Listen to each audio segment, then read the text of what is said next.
The night was colder than usual, the kind that made even headlights look lonely. Miles away from town, the highway stretched endlessly through the dark, empty, quiet, except for one faint, trembling sound. A baby's cry. Daniel Reeves, a 35-year-old truck driver, was heading home after a long delivery shift.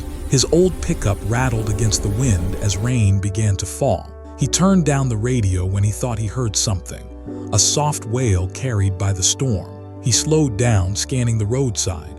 The sound grew louder. There, by a broken guardrail, under an old streetlight flickering weakly, lay a small bundle wrapped in a thin blue blanket. Daniel slammed the brakes, heart pounding. He jumped out into the rain and rushed toward it. Inside the blanket, a baby boy, shivering, cheeks red from the cold, eyes barely open. "Hey, hey, little one," Daniel whispered, his hands trembling as he lifted him. "Where's your mom, huh? Who would?" He looked around. No cars, no footprints, just tire marks veering off the road into a ditch. A wrecked car lay below. Smoke rose from its hood. Daniel's pulse quickened. He slid down the muddy slope and peered inside, a woman, lifeless, her hand still clutching the steering wheel. No ID, no sign of another passenger. Daniel whispered a prayer, then climbed back up with the baby in his arms. The little one reached up, tiny fingers curling around Daniel's sleeve. That touch, it changed everything. "I got you," Daniel murmured. "I promise you won't be alone again." As the storm raged, he wrapped the baby tighter in his jacket and started the truck. At that moment, he didn't know. This single act of compassion would reshape his entire life. That child wasn't just lost. He was left there for a reason. And one day, he'd return with answers Daniel never expected to face. The morning sun rose pale and uncertain, like it didn't want to see what the storm had left behind. Daniel Reeves sat in the hospital waiting room, soaked, exhausted, his hands trembling around a cup of bitter coffee that had long gone cold. Beside him, a small plastic crib. The baby inside slept peacefully now, wrapped in a clean white blanket, unaware that his entire world had changed overnight. A nurse approached softly. "Mr. Reeves," the doctors checked him. "He's healthy, just a little cold and dehydrated. You found him just in time." Daniel nodded, his voice hoarse. Any word on his mother? The nurse's expression darkened. The authorities identified her car, no registration, no next of kin. It's like she didn't exist. Daniel stared at the floor. "So, there's no one?" "None," she said gently. "You saved his life, sir." He looked at the baby again. For years, Daniel had driven through life on autopilot, long highways, empty motel rooms, takeout dinners, and the hollow sound of talk radio filling the silence. He'd buried his own grief years ago, his wife's passing, their unborn child lost in an accident. But now, in that tiny crib, life had returned. When the officer came to take his statement, Daniel hesitated only once before saying it. "I'll take care of him," he said firmly, "until someone claims him or until he doesn't need me anymore." The officer gave a half smile. "That's not a small promise, Mr. Reeves." "I know," Daniel replied, eyes on the child, "but I think he's been waiting for me." Weeks turned into months. Paperwork, interviews, home checks. Every agency visit, every form asked the same question. Why would a single truck driver want to raise a child? Daniel never had the perfect answer, only the truth. Because someone has to love him. He named the boy Eli Reeves. And as years passed, that name carried warmth, laughter, joy Daniel thought he'd never feel again. The truck that once carried cargo now carried bedtime stories. The man who once drove highways now learned lullabies and bottle schedules. Eli grew fast, curious eyes, wild curls, the kind of smile that could disarm even Daniel's grumpiest mornings. He asked questions about everything, the stars, the trucks, the roads. One night when Eli was 5, he crawled into Daniel's lap, clutching a small toy car. "Dad, who found me?" Daniel froze. "What do you mean, bud?" Eli looked up with wide innocence. "Mom says kids come from hospitals. You found me on the road, right?" Daniel's chest tightened. He smiled softly. "Yeah, I did. You were crying and I heard you. Guess I was meant to." Eli giggled. "Then you're my superhero." Daniel laughed through the sting in his eyes. "I don't know about that, but I sure love my sidekick." Years passed. Daniel watched Eli grow into a bright, kind-hearted teenager, always helping others, always curious about where he came from. He never pressed the issue, but Daniel knew one day he would. Then on Eli's 18th birthday, a letter arrived. No return address, no sender, just a name written in faded ink for Eli Reeves. Inside was a photograph, a woman standing by a silver car, the same car Daniel had seen wrecked 20 years ago. And on the back, a single line written in trembling handwriting. He was never supposed to be left alone. Daniel's hands shook as he read it again and again. Who sent it? How did they know? He looked out the window at Eli laughing with friends in the yard, and a deep chill settled in his chest. Someone out there knew what happened that night, and they were ready to bring the past back. The afternoon sun painted the small town in shades of gold, but Daniel's house felt colder than it had in years. The letter sat on the kitchen table between him and Eli like a ghost neither could ignore. Eli turned the photo in his hands again, the woman by the silver car. Her faint smile, the wind blowing her hair, the date scribbled on the back. "Dad," he said slowly, "you've seen this car before, haven't you?" Daniel's heart sank. "Yeah," he said finally, "it was the one I found you next to." Eli frowned. "So you think she's my mother?" Daniel wanted to say yes. He wanted to give the boy a truth that made sense, but nothing about that night ever had. "I don't know," he said quietly. "She might be, but there's something about that scene that's never left me. It felt planned." "Planned?" Eli's brow furrowed. "You mean someone put me there?" Daniel looked at him, regret shadowing his eyes. "Maybe. Or maybe it was just fate, I can't say. But whoever sent that letter knows more than they should." That night, long after Eli had gone to bed, Daniel sat by the window, the letter under a lamp's dim glow. He traced the words again. He was never supposed to be left alone. Who would write that after 20 years? And why now? The next morning, Daniel found Eli in the garage, digging through old boxes. "Eli," he said softly, "what are you doing?" Eli turned, eyes alive with determination. "I'm going to find out who she was. You always told me not to run from questions that matter. Well, this one matters, Dad. It's my life." Daniel sighed, stepping closer. "If you go looking for the truth, you might not like what you find." Eli met his eyes. "Maybe, but I need to know." Daniel studied him, the same stubborn spark he once had at that age, the same courage that frightened him because courage always came with risk. "All right," Daniel said finally, "we'll do this together." They drove to the old crash site that afternoon, 20 years later, and yet Daniel remembered every detail. The broken guardrail had long been replaced, the grass grown over, but the air, it still carried a weight. Eli stepped out, his gaze tracing the land. "This is where you found me." Daniel nodded. "Right here. I heard you crying from the truck. You were wrapped in a blue blanket." Eli knelt down, running his hand over the soil. "It's strange," he whispered. "I feel something here, like I've been here before." Daniel's throat tightened. "Maybe you have." As they stood in silence, the sound of another car pulled up behind them, a sleek black sedan. A woman stepped out, mid-40s, sharp features, calm presence. Her voice was measured but heavy with meaning. "You shouldn't be here," she said softly. "Not yet." Daniel froze. "Who are you?" She looked at Eli, someone who's been watching him for a long time. Eli's heartbeat thundered in his ears. "You sent the letter, didn't you?" The woman didn't deny it. "There are things you both don't understand. That woman in the photo, she wasn't just anyone. And the crash, it wasn't an accident." Daniel stepped in front of Eli, protective. "You'd better start explaining." She reached into her coat and pulled out an old, worn envelope, identical to the first. "If you want the truth, meet me tomorrow at mile marker 41 at dusk. Come alone." Then she slipped back into her car, leaving them in stunned silence as the taillights disappeared into the horizon. Eli stared at the road. "Dad, who was that?" Daniel didn't answer right away. His jaw was tight, eyes locked on the vanishing lights. "I don't know," he murmured, "but she knew you, and that scares me more than anything." The wind howled faintly across the highway, the same highway where a baby once cried 20 years ago. The sky burned orange as the sun sank behind the hills, casting long shadows over the highway. Daniel's truck rolled to stop near an old sign that read mile marker 41. For years, he had passed this stretch without a second thought. But tonight, it felt alive, like it had been waiting for them. Eli sat in the passenger seat, silent, his hands clutching the envelope the woman had given them. The world outside was eerily quiet. No birds, no wind, only the ticking of the cooling engine. Daniel glanced at his son. "You sure you want to do this?" Eli nodded slowly.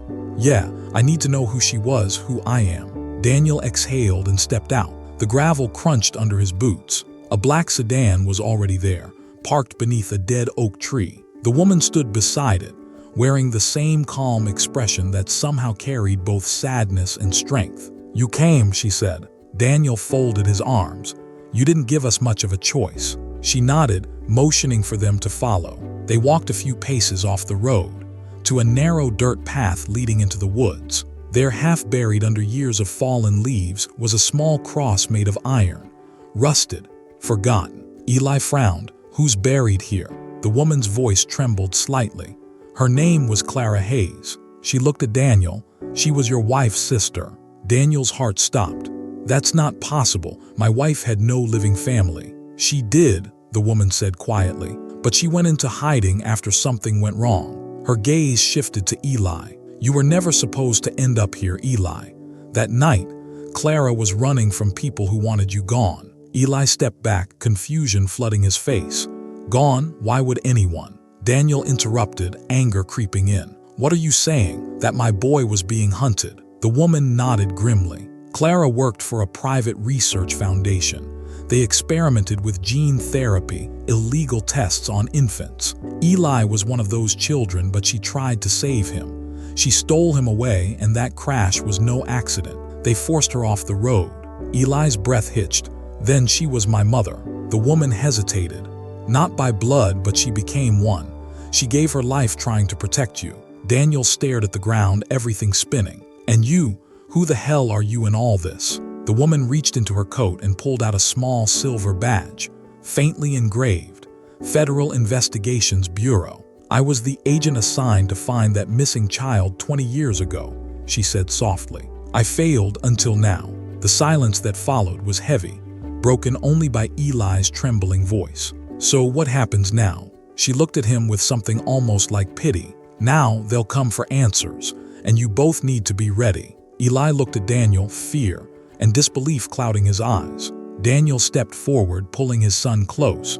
"They'll have to go through me first." The woman nodded solemnly. "Then prepare yourself, Mr. Reeves, because the people who lost that child 20 years ago have been waiting just as long to find him again." The sound of an engine echoed faintly in the distance. Headlights flickered between the trees. Eli's voice broke into a whisper.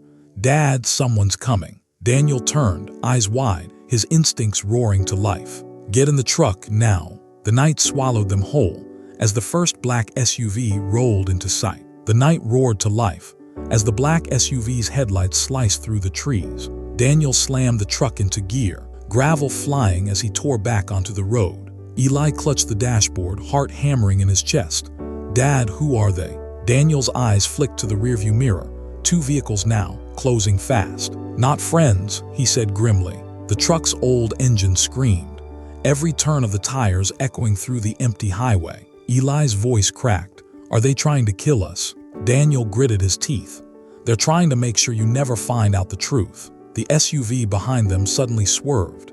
Its high beams flared, blinding. Daniel yanked the wheel, sending the truck onto a dirt road cutting into the forest. Branches whipped the windows. The truck jolted, struggling on the uneven ground. "Hold on," Daniel yelled. After what felt like forever, the headlights behind them vanished into the darkness. They stopped near an abandoned gas station, long shut down, vines crawling over broken pumps. Daniel killed the engine. Silence, only the chirping of distant crickets. Eli's hands shook. "Dad, what's happening to us?" Daniel leaned back, chest heaving. "I don't know, son, but whoever they are, they've been watching for a long time." He looked out the window into the dark woods. "We can't go home, not yet." Eli pulled out the letter again. "That agent, she said they'd come for us. She knew." Daniel's voice turned hard. "Which means she either helped them or she's next on their list." He checked his phone, no signal. Typical for back roads this deep. He opened the glove compartment and pulled out an old photo of his late wife, Sarah, her gentle smile under a summer sky. "She would have known what to do," he whispered. Eli leaned closer. "Mom." Daniel nodded. You remind me of her, brave even when scared. Eli's throat tightened. Dad, what if we can't stop them? Daniel looked him dead in the eyes. Then we make sure they never stop us. Hours later, dawn cracked over the horizon, red and tired. Daniel stepped out, scanning the road. The world looked peaceful again, but the peace felt fake. Then he heard it, the faint buzz of a drone overhead. Get down, he hissed. They dove behind a rusted pump. As the drone's light swept across the lot, Eli looked up, whispering, "They're tracking us." Daniel nodded. They've got resources, military grade. Whoever's behind this isn't just some lab, it's something bigger. He waited until the drone disappeared, then turned to Eli. We need help, someone who can fight back. Eli frowned. Who? Daniel's expression darkened. An old friend, ex-cop, owes me a favor. He started the truck again. We're going to Clearwater County. If anyone can find out who's hunting you, it's him. As they drove off, Eli looked out the window and saw something chilling. A small tracker, blinking red under the side mirror. Dad, he whispered, they already found us. Daniel's eyes widened. He ripped it off, flung it into the road, but before it hit the ground, a bright flash erupted behind them. The tracker detonated. The explosion lit up the morning sky, and in that instant, Daniel realized this was no chase. It was a hunt. Clapper board hook for Part 6, Clearwater County. Daniel and Eli flee toward Clearwater, seeking the help of an ex-cop who might hold the missing pieces. But what he reveals about Eli's birth will shake everything and expose the dark power still watching them. The road to Clearwater wound through silent hills and faded farmlands. After hours of driving, Daniel's truck finally rolled into a forgotten town. One gas station, one diner, and a rusting sign that said, "Welcome to Clearwater County." Eli peered out the window. You really think your friend still lives here? Daniel nodded. If he hasn't drunk himself to death, yeah. They parked behind an old repair shop on the edge of town. A man stepped out, broad-shouldered, gray-bearded, wearing a sheriff's jacket that had seen better days. Reeves, he said with a dry grin, I thought you died on some highway years ago. Almost did, Daniel replied. Rick, I need your help. Rick's smile faded when he saw Eli. This about the boy. Daniel's jaw tightened. You knew. Rick nodded slowly. I knew something was off that night. Feds showed up before dawn asking about a baby found on Highway 19. They sealed every report, made it disappear. Eli stepped forward. What do you mean disappear? Rick sighed. They scrubbed it like it never happened. Crash report, autopsy, everything. Whoever wanted that kid gone had government reach. Daniel frowned. Can you pull anything from your old database? Rick chuckled bitterly. You really think I haven't tried? That file's locked tighter than the Pentagon. Then he looked at Eli again, something like pity in his eyes. But there was one name that came up, code only. Project Hollow Seed. Eli's stomach nodded. What is that? Rick hesitated. A classified genetic enhancement program supposed to create children immune to most diseases. But the side effects, he trailed off. Side effects? Daniel asked. Rick looked at Eli. You ever notice anything strange, faster healing, unusual strength? Eli froze. He remembered falling off his bike at 12, no bruises. A gash on his arm once closed overnight. He thought he was lucky. Now it didn't feel like luck. Daniel clenched his fists. So they used him. Rick nodded. They made him Daniel. The words hit like a punch. Eli's breathing grew shallow. Made me, like I'm some experiment. Daniel put a hand on his shoulder. You're my son. That's all that matters. Eli shook his head, voice trembling. But you don't know what I am. Before Daniel could answer, Rick's expression changed, alert, tense. He pointed toward the window. You've been followed. A drone buzzed past outside, small, quiet, blinking red. Down, Daniel yelled. The three hit the floor as the drone fired a silent dart into the wall, releasing a faint hiss of gas. Rick coughed, pulling out his revolver. They're here already. Daniel grabbed Eli, dragging him toward the back door. Move. They stumbled out into the alley, choking on the smoke. Rick fired twice. The drone crashed, sparking against the pavement. Daniel and Eli dove into the truck. Rick limped after them, gasping. They're not going to stop, Reeves. You need to find the woman who sent that letter. She's the only one who can prove what they did. Daniel revved the engine. Where is she? Rick tossed him a crumpled note. Last I heard, she went underground. North Ridge Motel, room 11. Eli leaned forward, coughing. Dad, go. As the truck sped away, Rick stood alone in the smoke, gun shaking. A black SUV rolled up behind him. A voice from inside said coldly, "You should have stayed out of this, Sheriff." Then the gunshot echoed through Clearwater. Daniel's knuckles whitened on the wheel, as if he'd felt it in his bones. Eli whispered, "Dad, what if he's dead?"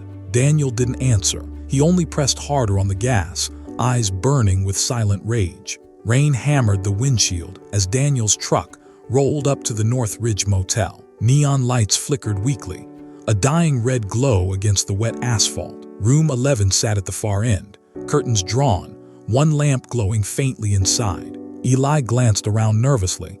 "You sure she's here?" Daniel nodded, hand hovering near the pistol tucked under his jacket. "She'll talk, or I'll make her." They approached the door. Daniel knocked 3 short raps. A woman's voice called out, cautious. "Who is it?" "Someone who got your letter," Daniel said. The lock clicked. The door opened a sliver, revealing a woman in her late 30s, sharp eyes, weary face. "Daniel Reeves," she said softly.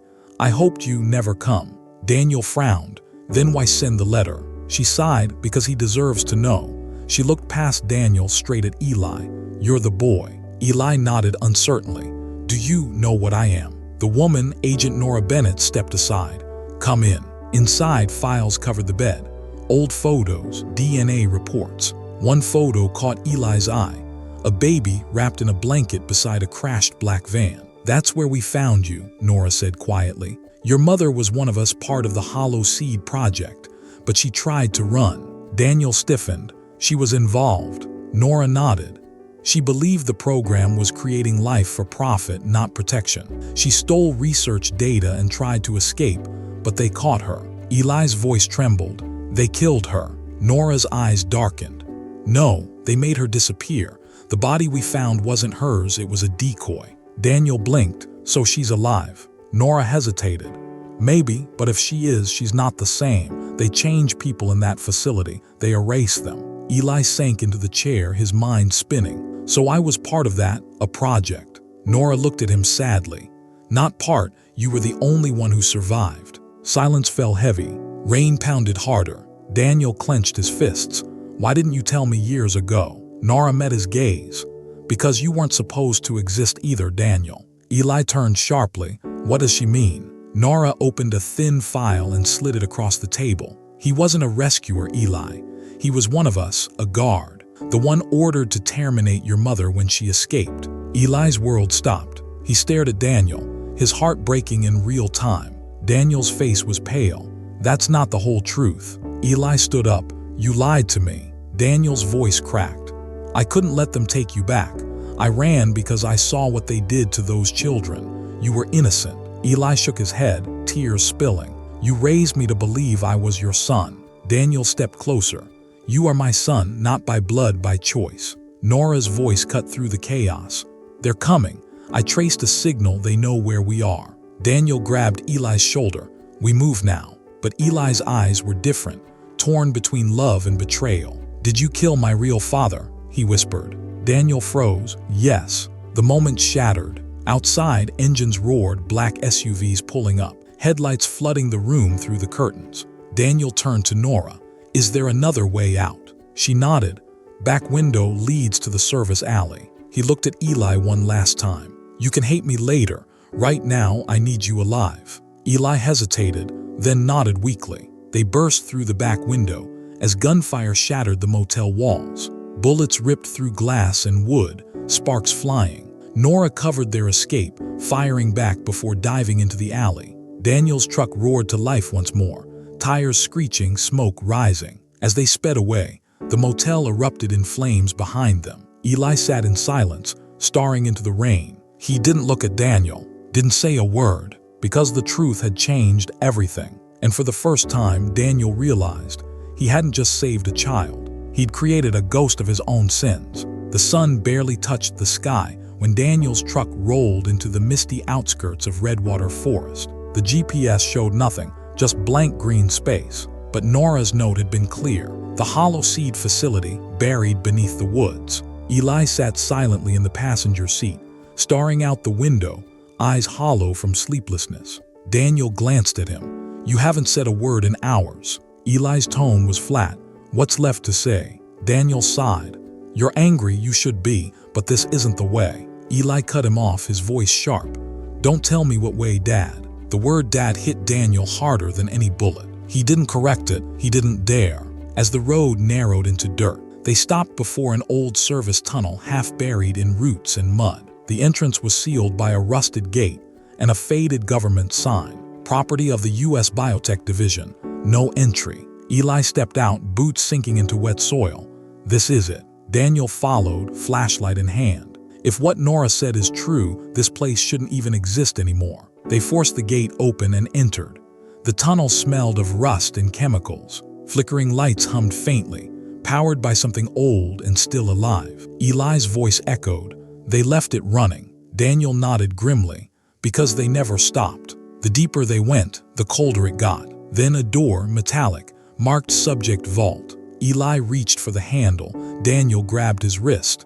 "We don't know what's behind there." Eli's jaw clenched. "My life's behind there." The door creaked open. Rows of glass pods lined the room, each one holding something human and not. Bodies suspended in green fluid.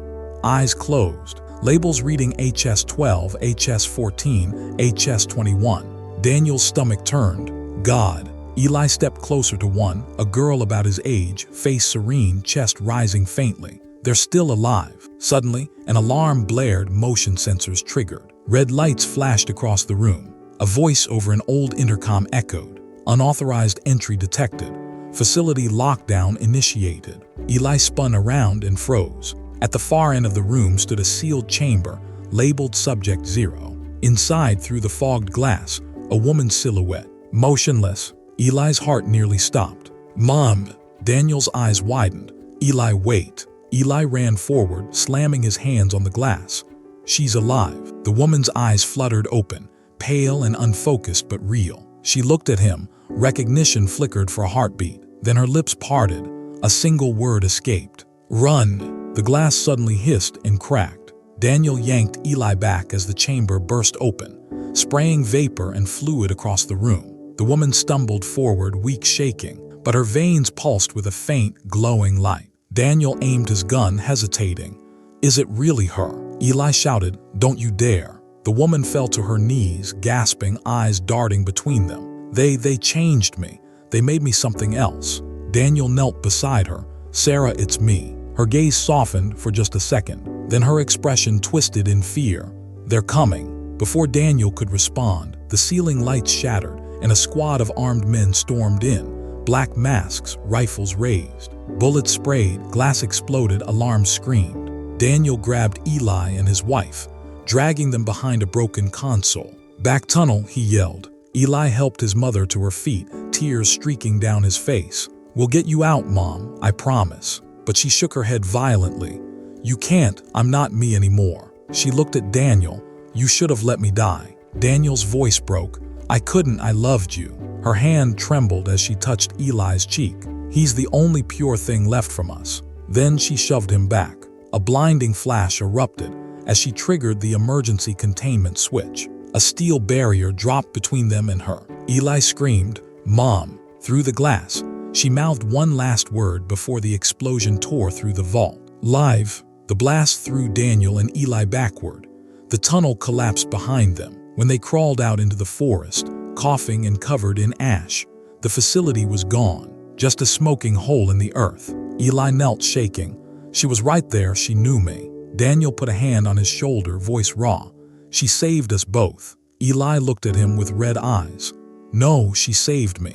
You can't fix what you broke, Dad." He walked away into the mist, leaving Daniel alone, surrounded by silence and loss. The forest was silent, except for the distant drip of rain from broken branches. Daniel sat on the edge of the collapsed tunnel, chest heaving, ash and mud coating his clothes. The world felt empty, as if it had lost color when Eli vanished into the mist. Hours turned into days, days into restless nights. Daniel tried to call, to track, to reach him, but Eli had disappeared like a ghost. Every shadow on the road, every flicker of headlights made Daniel flinch. Nora appeared quietly one evening, stepping from the darkness. "You're still here," Daniel said hoarsely. "I had to make sure you survived," she replied. Daniel shook his head.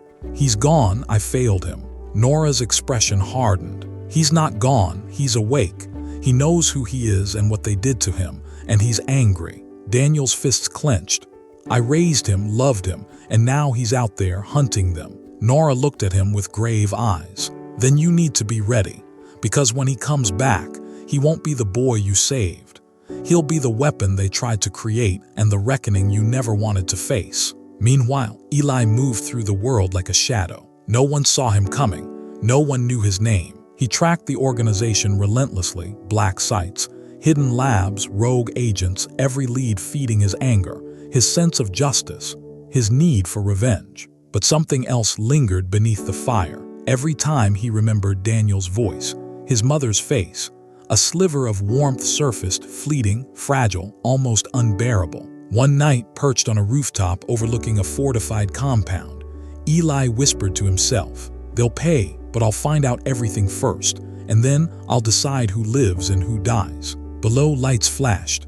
Guards moved like clockwork. Eli disappeared into the shadows, moving faster than any man should, a ghost born of fire and grief. Back in Clearwater, Daniel stood at the edge of the forest, staring at the horizon. "I let him go," he murmured, "and now he's a force I can't stop."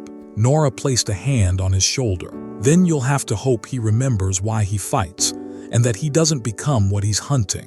Daniel nodded, eyes burning with fear and determination. "I'll bring him back or die trying." The wind carried a whisper across the trees, a promise, a threat, a warning. The sun is now the storm. The abandoned warehouse sprawled across the outskirts of Clearwater, its jagged silhouette cutting the night sky. Inside, the organization's leaders gathered, the men and women who had haunted Eli's life before it even began. Cameras blinked, armed guards patrolled, and the air was thick with tension. Eli moved like a phantom through the shadows, every step calculated, every breath controlled. His eyes burned with purpose. "This ends tonight," he whispered. Behind him, Daniel approached quietly, keeping a careful distance. He had no weapons, no plan beyond one simple truth: protect his son even from himself. They reached the central chamber. Monitors displayed live feeds of agents, labs, and the chaos they had caused. A voice echoed through the room, cold, commanding. "Eli Reeves, welcome home." Eli stepped forward. "I'm not your toy." The men smirked, underestimating the storm he had become. Suddenly, the room exploded in movement. Eli struck first, precise, unstoppable, a force forged from years of anger and loss. Daniel followed, intercepting guards, deflecting bullets with instinct honed over decades on the road and in life's harshest lessons. They fought side by side, father and son, though the weight of betrayal lingered between them. Eli moved like lightning, Daniel like iron. Together, they dismantled the organization's command center, one shocking revelation after another, revealing the full horror of Project Hollow Seed. Finally, they confronted the director, a man who had orchestrated the experiments, the disappearances, the lies. Eli's hand hovered over the trigger of a stolen weapon. Daniel placed a hand on his shoulder. "Remember who you are. You're not them. You're better than this." Eli hesitated, the fire within him, battling the humanity his father had nurtured. In that heartbeat, he chose justice, not vengeance. The director fell, not by Eli's hand, but by the traps he had set himself in his arrogance. Silence descended. The monitors went dark, the storm passed. Eli turned to Daniel, eyes heavy but clear. "I'm me now, but I couldn't have done this alone." Daniel nodded, voice breaking. "You're my son, not by blood but by choice, and that's stronger than anything they could have done to you." Eli finally allowed himself a smile, brief but real. The father and son embraced. The weight of 20 years lifted in that single, fragile moment. Outside, dawn broke over Clearwater. The forest, the roads, the highways, they belonged to them now. And Daniel knew the truth he had lived by all these years. Saving a child isn't just an act of heroism, it's an act of love. Weeks later, Eli stood on the edge of the forest, looking at the sunrise. Daniel beside him, silent but steady. The past would never fully leave them, but for the first time, hope had returned. "We rebuild," Daniel said. Eli nodded. Together. The world was theirs to reclaim. If you love Daniel and Eli's journey, the heartbreak, the action, and the emotional storms, hit like and subscribe for more cinematic storytelling. Every story has a spark, and we bring it to life.